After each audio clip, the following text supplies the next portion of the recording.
Hi friend, అందరికి good morning. సప్పు సలాం వాలేకం. ఈరోజు అన్ని మేము పొద్దుగా లేచినా అండి, దొండకాయ చేసిన. చెప్పాలి హాయ్ ఫ్రెండ్స్, ఎలా ఉన్నారు? ఇంకా అన్నం నేను తొందరగా ఎప్పటికీ చాలా దూరం పోవాలి. అలా ఇంకా తొందర తయారవుతున్నా. మా వాళ్ళు తొందరగా వేసిన అన్నం ముందు పోవడం తొందర పూజలు చేసి వెళ్ళిపోవాలి. టైంకు చాలా దూరం శంషాబాద్ దాటింగా చాలా దూరం చేపలు పోవాలండి. అక్కడ వచ్చిన తర్వాత అయితే ఇంకా 3 కిలోమీటర్లు నడిచిపోవాలి. అక్కడ ఇంకా తొందరగా బయలుదేరని తయారవుతున్నాం. అక్కడ అన్నం తింటున్నాడు, నేనైతే చాయ్ తాగుతున్నా ప్లేస్. ఎందుకంటే అక్కడ పొద్దునే అన్నం తినే అలవాటు ఉన్నది, పొద్దుగాల తింటాడు. ఇక టిఫిన్ అయితే అన్నం వండినా, దొండకాయ కూర చేసిన, ఇంకా బీరకాయ కోసి బీరకాయ చేస్తా. దొండకాయ చేసిన ప్రస్తుతానికి దొండకాయ. ఇంకా అతనికైతే టిఫిన్ కట్టిన, టిఫిన్ వేసుకున్నాడు అన్నంకి. ఇక కూర ఒకటి వేసుకుంటేనంటే అయిపోయింది. నేనైతే బెల్లం వేసి చాయ్ కాసిన. బెల్లం వేస్తేనే కదంటే ఒకసారి పాలు వలిగిపోయింది, అందుకే నేను బెల్లం ఎక్కువ వేయను. ఫస్ట్ పాలు మరగకొట్టి బెల్లం వేస్తానంటే బాగుంటుంది. ఇప్పుడు పాలు మరగకొట్టి బెల్లం వేసి చాయ్ కాసుకొని తాగుతున్నా. చక్కెర వేయలేదు, బెల్లం వేసిన.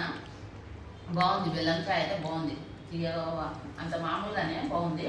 నేనైతే చదువుతున్నా, ఇతను అన్నం తింటున్నాడు. పనిపోనికే ఇప్పుడు టైం వచ్చేసి 7 అయిందండి. 7 గంటలకు 7 అవుతుంది. అన్నం కూర చేసినాం, తొందరగా చేసినాం. ఇతనికి దూరం కదా పోయేది, అందుకనే తొందరగా చేసి ఇంకా ముఖం కడుక్కొని. చల్ల గాలి వస్తుంది మాకైతే. ఎక్కడ డోర్లకే లేదు, ఇంత చల్లగా వస్తుంది అంటే అంత చల్ల గాలి వస్తుంది. ఇంకా నేను చాయ్ తాగుతున్నా ఫ్రెండ్స్. మీరు చాయ్ తాగారా లేదా కామెంట్ బాక్స్లో కామెంట్ చేయండి. మేమైతే చాయ్ వేస్తా, దాంట్లో వేస్తా. కూర కడతా లేదంటే ఇంకా ఇక్కడ నుంచి అయితే చల్లగా లేదు, ఎందుకంటే పైన ఉండడం కదా. ఇంత గాలి వస్తుందంటే చాలా గాలి వస్తుంది మాకు. ఫ్యాన్ అవసరమే లేకుండా పొద్దుగాల మళ్ళీ సాయంత్రం పూట 4 గంటలకు వస్తుంది. అప్పుడు మధ్యలో రాదు, ఎండ వస్తుంది కదా.